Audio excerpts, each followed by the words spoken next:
Hello, Taylor Ellwood here, and welcome to the first episode of the Magical Experiments podcast with a guest in a long, long time. It's been a couple of years, and I'm super excited to be back. I'm going to be interviewing the fabulous, the enchanting, the amazing, and magical Kelly Dawn. So, Kelly, please introduce yourself and tell us a little bit about you. Oh my goodness, that intro. Thank you so much for having me on. So I guess as far as an introduction, I am a practicing witch and I've been practicing witchcraft off and on since around 14, so about 3 decades. And I've also bounced around into multiple different spiritualities. So I've always made myself I've always taken myself back home to witchcraft, but I've also been heavy into the exploration phase. And that's something that I really love about the path that I've been on, just because I have seen a lot of different things that are out there. And it makes my own practice just feel so much better knowing that this is the most aligned thing for me. And I also do this full time professionally. I do psychic readings and coaching, and I teach demonic magic and witchcraft.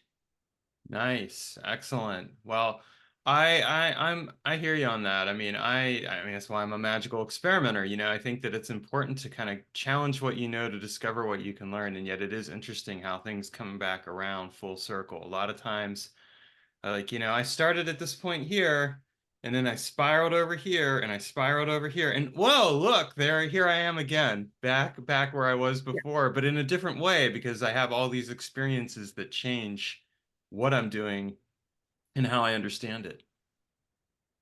Yeah, I'll often go back and have conversations with 14-year-old me who was reading like Laurie Cabot and Silver Ravenwolf and just like completely immersed in witchcraft. And I'll go back and have a conversation with her. And I'm like, honey, you have no idea how good things are going to get, but you're going to take a very crooked path to get where you want to go, but it is going to happen. Yeah. Well, let's talk a bit about that past. So you started practicing when you were 14, or was it earlier than that? Yeah, so I usually use the age of 14 because that's when I got into Wicca. But going back even earlier, I was playing with homemade spirit boards. I was just obsessed with the spirit realm and ghosts and all of that good stuff. And when I was really young, we're going back to like pre-kindergarten or junior kindergarten age, my family lived in this really old farmhouse, and there was a spirit in the house named Jessie. And my mom and her friends, they had a little girls' night and they had the wine out and they had a Ouija board and they're like, let's contact the spirit of the house. And it was giving them this information. And I thought that was the coolest thing ever. The fact that there was a ghost in the house and that we could talk to the ghost, I just thought it was absolutely incredible. So I was never really afraid of the work. And then a few years later, I don't know what really inspired me to do so, but I started making my own spirit boards and having these little connections with my what I thought at the time were just imaginary friends. And then it was around the age of, yeah, 13, 14 that I really got into Wicca. I lived in a really small rural town in Canada. So there wasn't a lot back then, like in the 90s, as far as information. So that's really all I had access to. And when I found out that there was a religion out there that was really centered on nature, I fell in love with it. And then Wicca itself, I didn't really vibe with that too much. So as soon as I got deeper into witchcraft and learned that there were different traditions and different ways of doing things, I just became rather eclectic, I guess, in my practice and carried forward for the next few years. And I go through phases where I was really plugged into my spirituality, and then other times where I just kind of get caught up in the day-to-day world of living and adulting and going to college and all of that good stuff. And then I spent some time in fundamentalist Christianity because I had seen a very good friend of mine who's actually a cousin. It really helped her with a lot of the different things that she was moving through. And I saw the changes in her, and I was going through addictions, a lot of depression. And I thought, well, maybe this Jesus is the answer that, the answer for me too. And when I was in it, I enjoyed it and I really loved everything about the spirit communication. That was like my favorite part. The worship service where you're calling down the Holy Spirit. I loved all of that stuff. But at the end of the day, I just could not get behind the teachings of Christianity. It just wasn't for me. So I kind of bounced in and out of church over the years and eventually just found myself back to witchcraft. And then around 2016, I started getting really curious about working with demons. And it kind of surprised me because that's not something that I was really ever interested in. And I always learned from the different authors I was reading and the different things I was reading in the witchcraft community that demons are like the bad guys, right? And we're not supposed to mess with them. We're not supposed to play with them because they're evil and there's no devil in the craft and all of this stuff. And eventually curiosity just got the best of me. And I remember watching your YouTube video. I was listening to different podcasts from practitioners who had worked with demons. So I thought, okay, well, I think it's time to give this a go.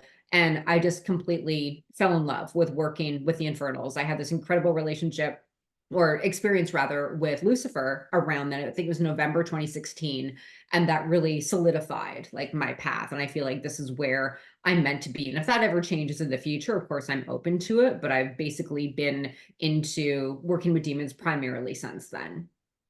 Oh, that's really cool. I'm glad that that some of my content helped you out in that direction. You said it was like so what was the video? Do you remember? Or I don't remember the specific one, but it was your approach to working with demons because I right. could never get on board with the ceremonial magic style of like, throwing them into the triangle or circle, whatever they do, and bossing them around. I'm like, that seems really inappropriate.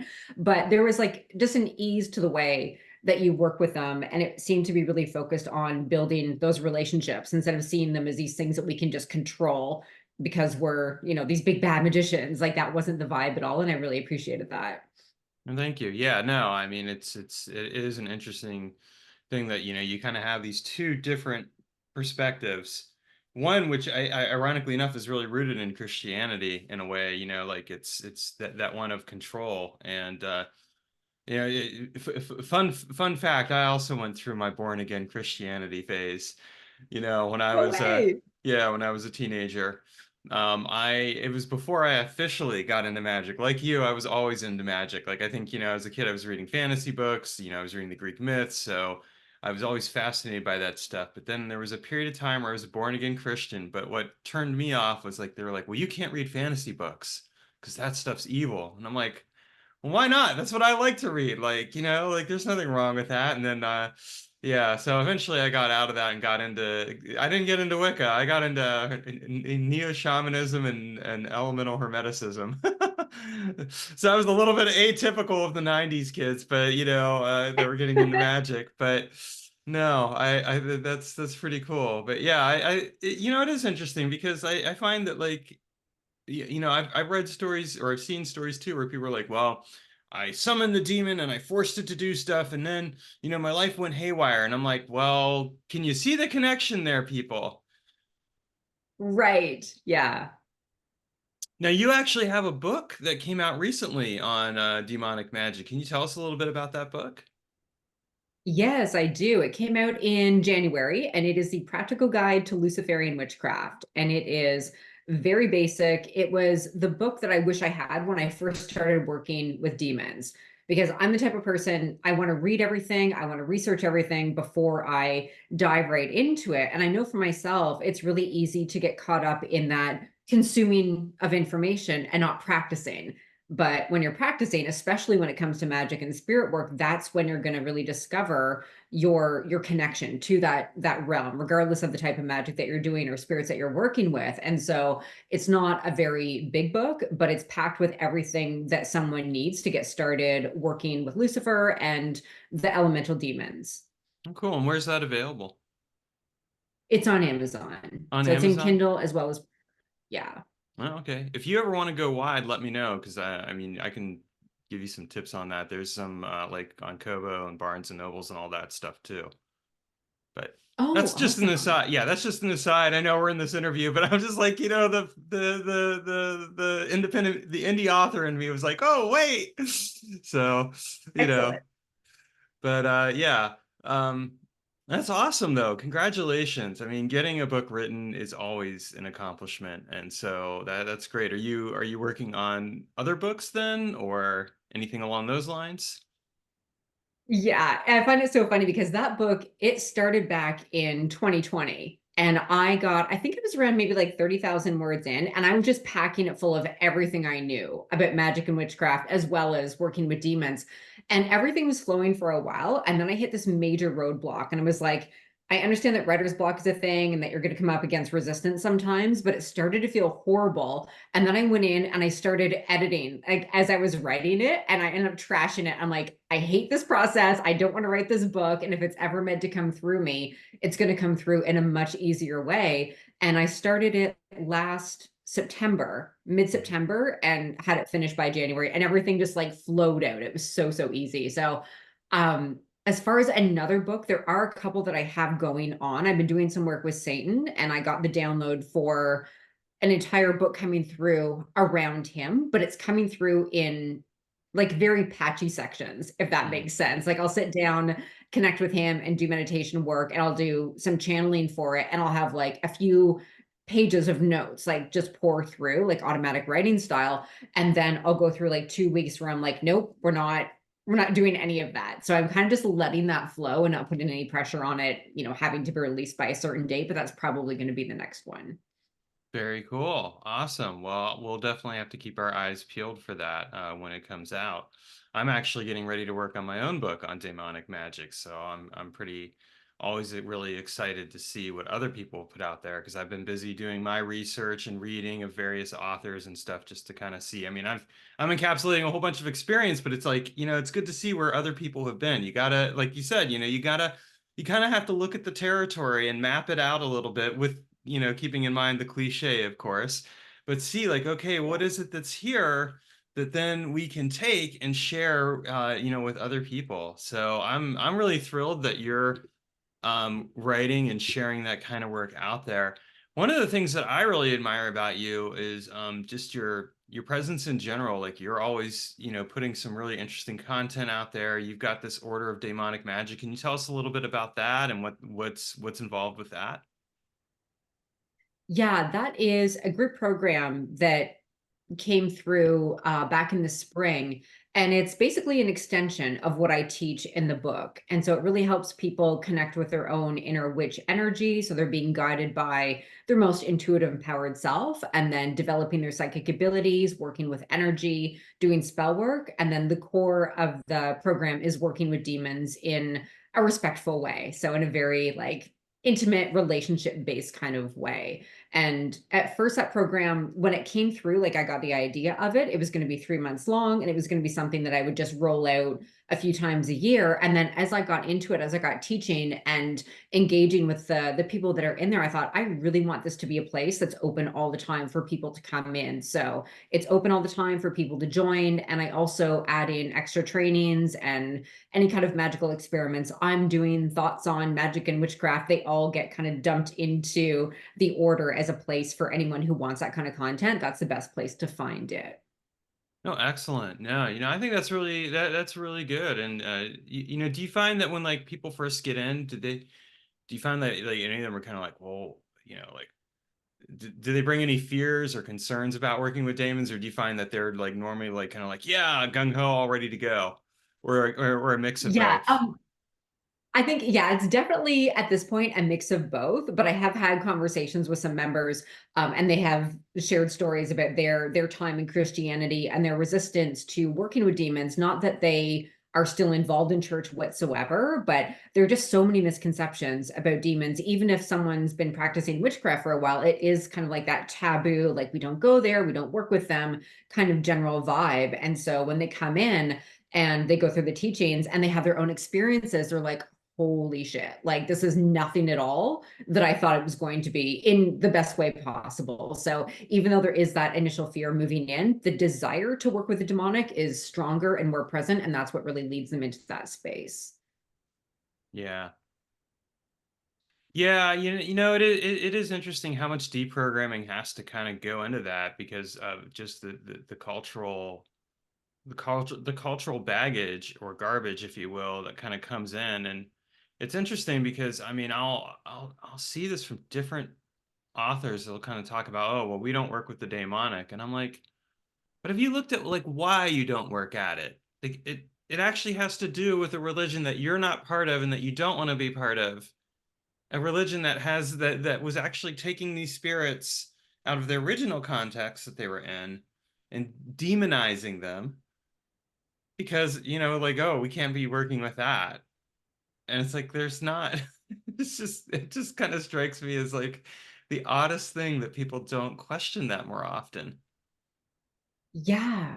And we're fed so much nonsense from Hollywood and TV shows that people take as true. And that's one thing I always ask people, like if they're in my DMs and they're wanting to join the order or buy the book and they're experiencing some fear, the question is like, well, where did you learn that from? Like whose fear is that? Who does it belong to? Is this based on your own experience working with demons in the past, or is this something that you picked up from other people? And 100% of the time, from the conversations that I've had, it's from beliefs that belong to other people that were just passed down to them. Mhm. Yeah. Now you also do a lot of work with business owners. That's what I've seen. So are you when you're doing that, are you applying like this demonic magic to helping them grow their businesses, or like what are some of the things that you end up doing that way?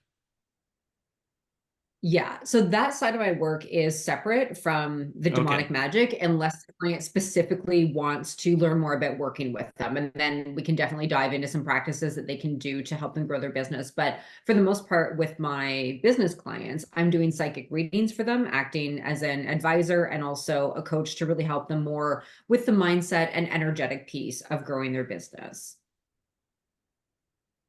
Well, I think that mindset and energetic piece is just as important as anything else with businesses. I mean, it's kind of interesting. Like I've been reading this book, Existential Kink, which I know you've worked with quite a bit, and yeah, it's been interesting to apply that and see where I have, for example, kept myself small in my life or kept myself in certain circumstances because it quote unquote turned me on some level, and it allowed me to justify why I was where I was at and kept me that way. And that once I unplugged that, things just started to move and change and it's like your whole life just suddenly evaporates and becomes something else altogether because your identity has changed on such a fundamental level.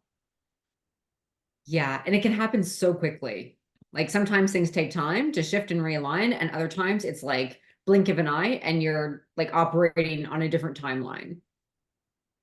Well, and that brings up an interesting question, or an interesting thought to my mind, which is really kind of along the lines of are we perhaps stepping through time in those kinds of circumstances and stepping into another timeline? So here's the one timeline, and then all of a sudden we go there, and we're into another timeline that just happened to kind of verge into this one, and it takes us out and goes into a totally different direction than what we expected because we've gotten out of the ontological patterns that say, okay, this is the way I have to be. Nope, I've changed that ontology and now I'm going into a new state of being and identity. Yeah, I like to see it like one of those choose your own adventure books from the, do you remember those from the 80s and the Oh yeah. 90s? Where like it's like one book, but like you go in one direction or the other direction based on, where you decide to take your story. And I find this whole process of manifesting with intention and moving through different realities to be very much like that, where it's like we can do the internal work to align to something different, and you might go through your day to day and everything looks the same, but you feel all of a sudden like you wake up one day and you feel completely different. And that thing that used to trigger you, that thing that used to just really grind your gears and annoy you, all of a sudden there's zero reaction to it. And you're like, oh, okay, that's really interesting. And then you start seeing the 3D catch up to that internal work. And all of a sudden, like, let's say you have a business, all of a sudden, like, more clients are coming into your DMs and you haven't done anything different whatsoever in terms of strategy. You're still posting the same content, you're still doing the same, amount of social media work, but something has changed internally to move you into that different reality where you're now more open to receiving. You just kind of shifted those timelines, and it can happen, like I said, like in a blink of an eye. Yeah, it's so one of my areas of fascination with magic, and it's something I've been really working on since 2017, is work around identity and the ontology of being. A lot of what I see out there in magic is a focus on doing. And we're going to go out and we're going to do stuff. We're going to, we're going to change things around us. And this is the majority of where I see most books going.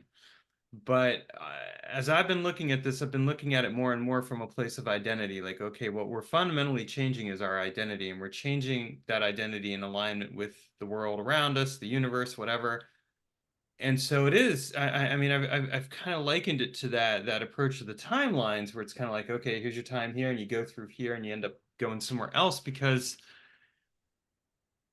if we're just doing something, we're more focused on the world outside of us. But when we're actually fully in alignment, we're fundamentally changing who and what we are in order to match where we want to go.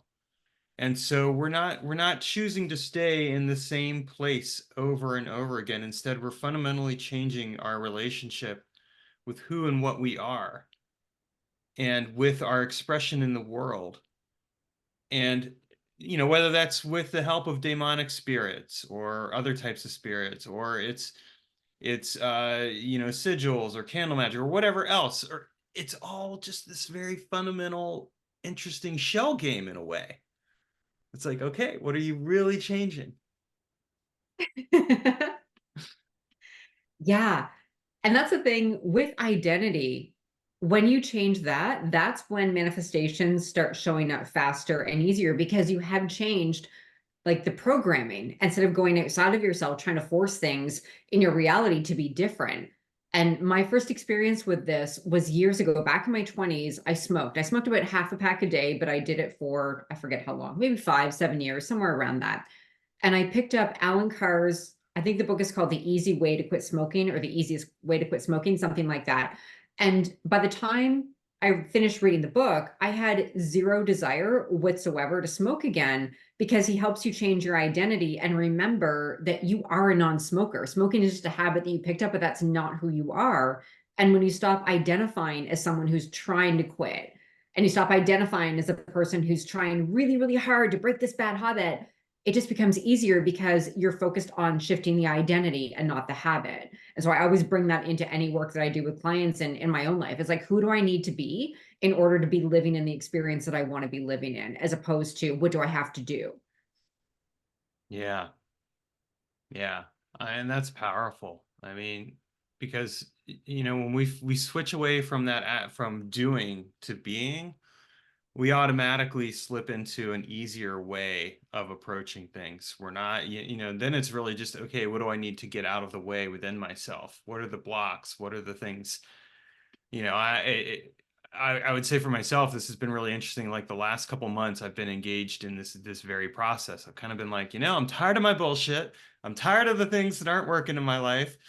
I've got to take some responsibility here and figure out what is getting in my own way. And so I've been doing that. And as I have, my life has just kind of done a complete 180, in some very interesting and fundamental ways. And it's continuing to go down that path. And it's just been there's been a couple struggles, but it's been worth it the entire way because I'm just like, I like the identity that I am assuming as a result. I mean, right down to even no more hair for a while.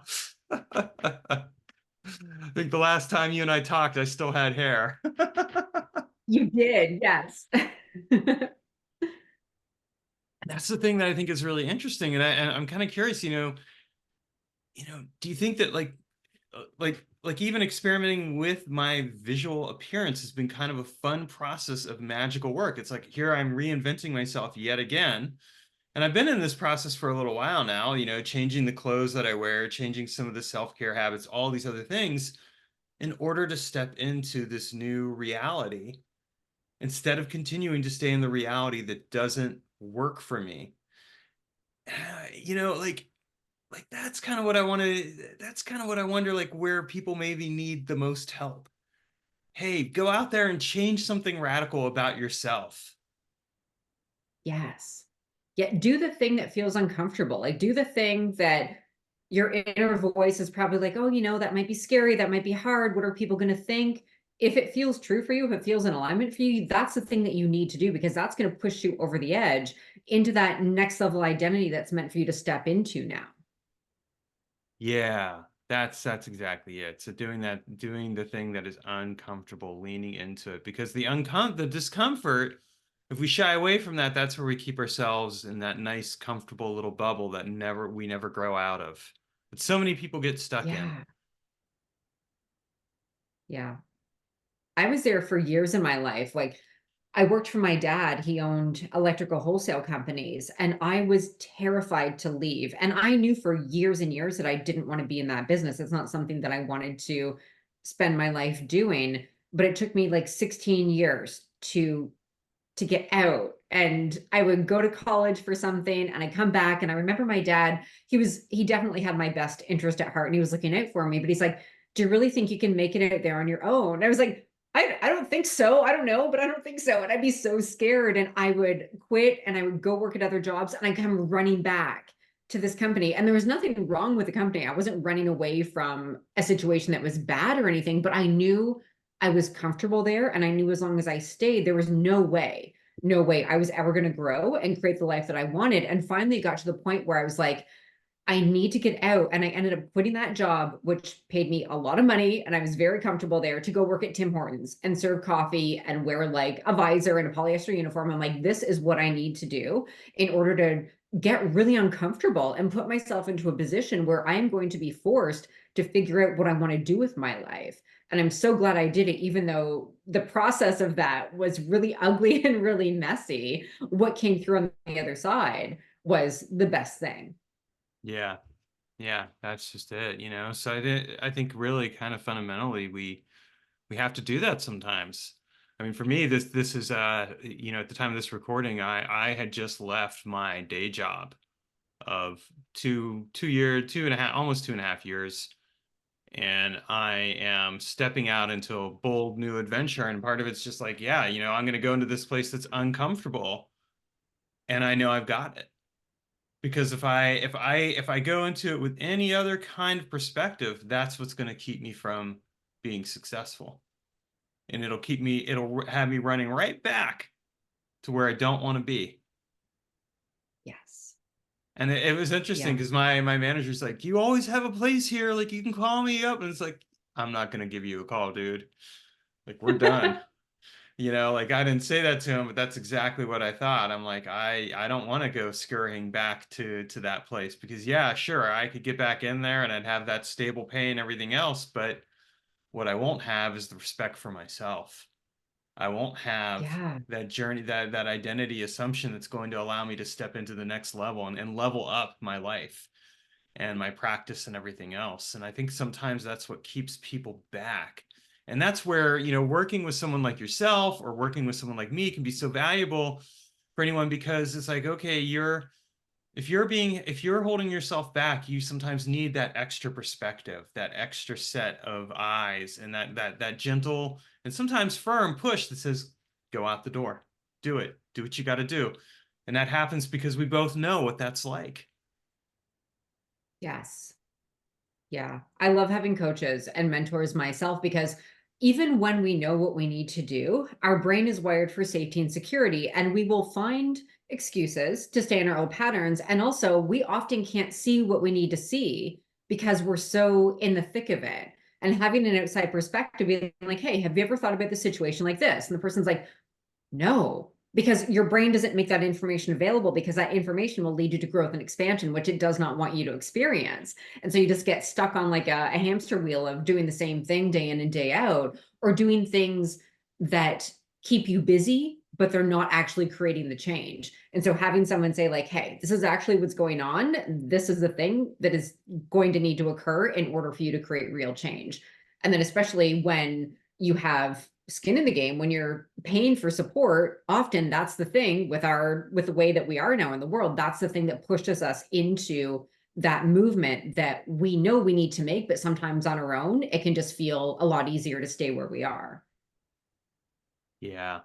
Well, and yeah, it's interesting. It's kind of one of those things too, where if you really want to change who and what you are, sometimes you have to force that change through, and you do that by, you know, doing what you need to do. I mean, the last couple 2 years for me has been exactly that. Like I went on this trajectory, and I've just kind of just completely overhauled my life in a lot of different ways because I was fundamentally like, this isn't working, and I'm tired of things not working, so it's got to change. And so Yes. taking some classes, you know, getting some coaching, doing some of those other things, it's like, okay, now I know where I want to go, and things are going to go a lot further than that. So I think, that's where someone like yourself, where you also bring in that extra skill set of the psychic abilities, can be so valuable, because you're not just bringing the quote unquote real world applications. You are, but you're also bringing in that extra sensory perception, your intuition, and all the skills that you've cultivated that way as well. Yeah, and it's often things that people they would never even see on their own because they don't have access to it because they're not looking there. That's a thing that's really going to help them create the shift. And I mean, yes, the answers are within them, but unless you're really looking for them, it's going to be difficult. And what's coming to mind is like I had a client who came to me for business advice, and he was really focused on growing his team and having a more just like a better environment with his company. And what came through in a reading was stuff associated with a relationship that was like 8 years old, but there was a lot of energetic ties there and a lot of stuff there that was really keeping him emotionally locked in a paradigm. I'm like, you need to clean this up. Like, you need to take a look at what you didn't choose to feel back then and process these emotions and release the energetic connection that you have to that situation, because right now you're entangled with it. And there was a lot of frustration and a lot of anger that he didn't realize was being brought into his work life. He wasn't able to see that connection, but it came through in a reading. And that was the thing that helped him shift the way that he was experiencing his business and his work. Mm, that's a great example. Yeah, and it can come from like an angle that you wouldn't think of. You'd think, oh, like, but it's like a lot of times that's exactly the angle that you need to explore. So I think that's so essential. One thing I wanted you to know is that you've been a real inspiration for me. I've been following you very closely, over the last couple of years, really. And you've helped inspire me in a lot of ways. Like, one of the reasons I got onto Instagram was because of you, because I saw all the things that you were doing, and I'm like, Oh, no huh. way. And then I figured it out, like I took a class, I did take a class or two, but I also just kind of watched, and I'm like, this stuff really works. And it's like, so I think that, like, even indirectly, you're an amazing coach and mentor and stuff like that. So I fully vouch for you. For those people who are watching, I fully vouch for Kelly Dawn. She's an amazing person. I mean, I know you and I've only talked a few times, but you really have your act together, and you know your stuff. Well, thank you. I'm glad I Yeah. could help with you. Getting on Instagram is such a fun place. I like Facebook still because I'm old. I think I'm always gonna like Facebook, but Instagram, the energy is just completely different over there. It's a fun place. It is, yeah. So, I think that that's a good example of where, even just by being a role model, somebody can change someone else's life, and that's just how powerful magic can be as well. When we orient ourselves and open ourselves up to the world around us, we can discover those alignments that are needed in order to move us forward in a really powerful way. Yeah. And for anyone tuning in who's kind of on the fence around putting themselves out there and thinking, I need to learn more, I need to have more credentials or whatever before I get into doing this work that I'm really called to do, just get out there and do it. Because, like you just shared, like, you never know when you're helping other people, and you just showing up in the world and you being you, that's transformational. Like, there's so many people I follow online and I followed them for years, and they've really helped me through some times in my life that were really rocky. And I've never even had a conversation with them. But some of them are just like, they're funny accounts on Instagram, but you kind of see the person behind the account and you sort of get to know them from that social media kind of lens. But just putting yourself out there and being you, that in itself is so valuable. So more people need to be doing that. Yeah. So what's next for you? What if we were to cast the oracular gaze down the line? What is next for Kelly Dawn? That's a great question. I feel like I've really found my groove with the two aspects of my work, because for the longest time, it felt like I was swinging back and forth between witchcraft and business coaching, and my brain loves to create drama around that. That's my brain's favorite thing to do. But I feel like with my current offers, with the order, this is like where I want to really settle into with business. And then there's probably going to be more books coming. And then my life is just like the past couple years have completely transformed me. I've released that need for nonstop like chaos and go, go, go. I moved out of the city, I moved to the country. I'm going hunting this year, which I never in a million years thought I'd be doing. But I'm just really settling into having a home and being on the property, being on the land, connecting more with the land spirits out here, which I do already, but just kind of deepening everything that I have going on. And then of course following those nudges for anything new that comes through. Excellent. Well, is there any final words of wisdom that you want to share with us today before we wrap up? Um, let's see. Yeah, what's coming through is you're never stuck. Like if you don't like what's going on in your relationship, with your health and fitness, with your money, with your job, like you're never ever stuck. Like if you have a desire for change, the way out, the path is already there for you. All you have to do is take that first step, even though it's probably going to feel really scary and really uncomfortable. Take that first step in the direction of where you want to go and just trust that as long as you keep moving in the direction of your desires, you're going to be okay. Mm, wise words. Yeah, you have the keys to the door to your cage, and you can let yourself out at any time. I love Uh, that. All right. Well, Kelly, I just want to thank you for making some time for me today, and letting me interview you. It's been an honor and a privilege. And this for those of you watching, there will be more interviews coming out here pretty soon. I've got another one lined up, so you'll be getting to see some more amazing content with amazing, awesome magicians and witches such as Kelly Dawn. And I wish all of you a wonderful rest of your day.